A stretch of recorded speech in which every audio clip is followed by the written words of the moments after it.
दोस्तों लोकसभा चुनाव से पहले ही केंद्र सरकार ने बिहार सरकार को एक ऐसा झटका दे दिया है जिसके बारे में आप जानेंगे तो शायद आपको लगेगा कि केंद्र सरकार बिहार सरकार को इंडिया गठबंधन बनाने से बहुत ही दिक्कत हो गई है और बिहार सरकार को इंडिया गठबंधन से हटाना चाहते हैं और इंडिया गठबंधन को मिटाना चाहते हैं। अगर आप इंडिया गठबंधन के समर्थक हैं तो आपको ऐसा ही लगता होगा। दोस्तों क्या है पूरा मामला, आज के इस वीडियो में डिटेल में समझने वाले हैं कि आखिर क्या कारण है कि केंद्र सरकार बिहार सरकार को जेल के गेट तक पहुंचा चुके हैं और काफ़ी बड़ी झटका लग चुकी है। इन तमाम मुद्दों पर आज के इस वीडियो में बात करने वाले हैं, तो वीडियो में एंड तक बने रहिएगा। दोस्तों सबसे पहले आपको बता दें कि बिहार सरकार के बैंक खाते में जमा केंद्रांश की राशि पर इस वर्ष 31 मार्च तक बतौर ब्याज लगभग 275 करोड़ रुपए मिल रहे हैं और 31 सितंबर तक यह राशि केंद्र सरकार को वापस करनी होगी, अन्यथा वह विशेष वित्तीय सहायता की अगली किस्त जारी नहीं करेगी और इस पर कार्रवाई शुरू कर देगी। इसके तहत इस वित्तीय वर्ष में लगभग 13,000 करोड़ रुपए मिले हैं, उसमें से अब तक 6,000 करोड़ रुपए मिल चुके हैं। पिछले वित्तीय वर्ष यानी 2022 से 23 में 8,000 करोड़ की विशेष वित्तीय सहायता मिली थी। केंद्रीय प्रायोजित योजनाओं का समय पर क्रियान्वयन नहीं होने के कारण जैसे कि केंद्र सरकार की तरफ से बिहार सरकार को पैसा मिला तो बिहार सरकार को उस पैसे को लोगों में इन्वेस्ट करना था, लोगों के कल्याण में उस पैसे को लगाना था, विकास में पैसे को लगाना था, लेकिन ऐसा नहीं किया और यही कारण है कि बैंकों में केंद्रांश की राशि शेष रह गई और शेष जब रह गई तो इस पर अब केंद्र सरकार प्रश्न उठाने लगे हैं।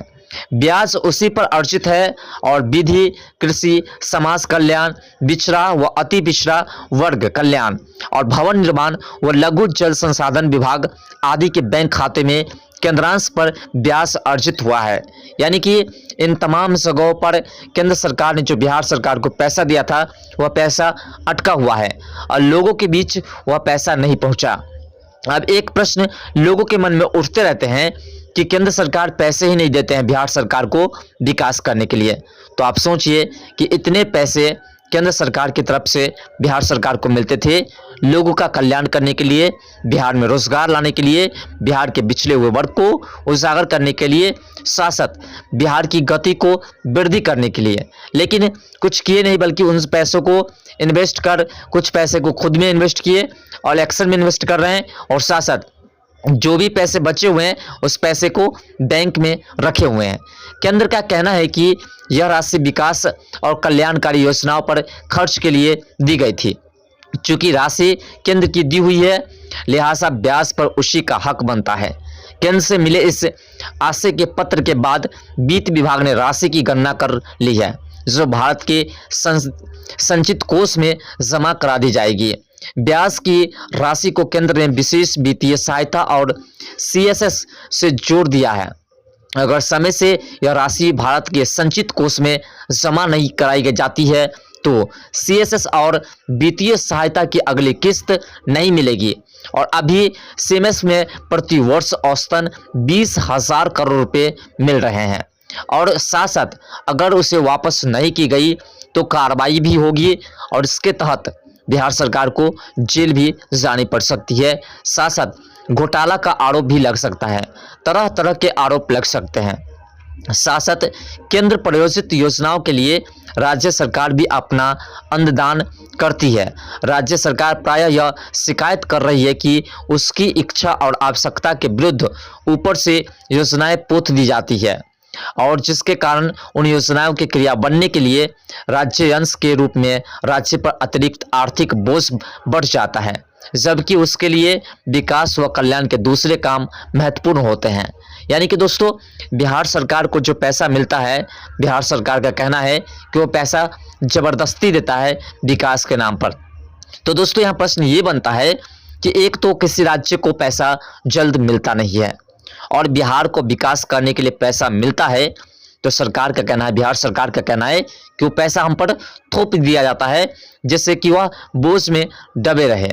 लेकिन दोस्तों बात आती है कि अगर उस पैसे को जब इन्वेस्ट करने के लिए दिया जाता है, विकास करने के लिए दिया जाता है, तो उस पैसे को विकास में क्यों नहीं लगाया जाता है। यहाँ पे आकलन जो निकाला गया है केंद्र राशि पर अर्जित ब्याज के रूप में बिहार सहित विभिन्न राज्यों से केंद्र सरकार को अब तक 4000 करोड़ से अधिक की राशि मिल चुकी है। ऐसा कठोर आर्थिक मानदंडों के कारण हुआ है। जब सरकार ने एक्शन लिया तो सभी राज्यों ने पैसे वापस कर दिए। 4000 करोड़ रुपए का जो ब्याज था वो सिर्फ वापस हो चुकी है, लेकिन बिहार से 275 करोड़ रुपए का जो अभी ब्याज है वो वापस नहीं किया गया है। अब प्रश्न ये उठता है कि जब बिहार सरकार को पैसा मिलता है इन्वेस्ट करने के लिए, लोगों के काम के लिए, जनता की भलाई के लिए, तो उस पैसे को जनता की भलाई के लिए क्यों नहीं इन्वेस्ट की जाती है। और बार बार यही कहते हैं बिहार सरकार कि केंद्र सरकार की तरफ से पैसे नहीं मिलते हैं विकास करने के लिए। और अभी आपने अच्छी तरह से समझ लिया कि किस प्रकार से बिहार सरकार कह रहे हैं कि केंद्र सरकार हमारे ऊपर पैसे थोप देते हैं, जिसके कारण हमारी बोझ बढ़ जाती है। यहाँ विकास करने की आवश्यकता नहीं है, यहाँ विकास हो चुकी है। अब आप बताइए कि विकास बिहार में कहाँ पर दिखाई दे रहा है आपको? हमें तो कहीं विकास नहीं दिखाई दे रहा है, शायद आपको विकास दिखाई दे रहा होगा। अगर आप इंडिया गठबंधन के हैं, अगर उसके समर्थक हैं, तो 100% आपको तो विकास दिखाई ही देता होगा, क्योंकि इंडिया गठबंधन के तमाम लोगों को भारत माता की जय बोलने में भी दिक्कत है। वो लोग भारत माता की जय को, इस नारा को बीजेपी का नारा कहते हैं। अब सोचिए, जिस समय बीजेपी का नाम निशान नहीं था उस समय भारत माता की जय का नारा लगाया गया था। और अब कांग्रेस पार्टी के शासित पूरे इंडिया गठबंधन के लोग जो है उसमें से कुछ लोग छोड़ करके बाकी तमाम लोग भारत माता की जय बोलने में भी अब जो है बीजेपी का ये नारा का करके इसे इग्नोर कर रहा है। यानी कि ये लोग भारत को मानते ही नहीं है।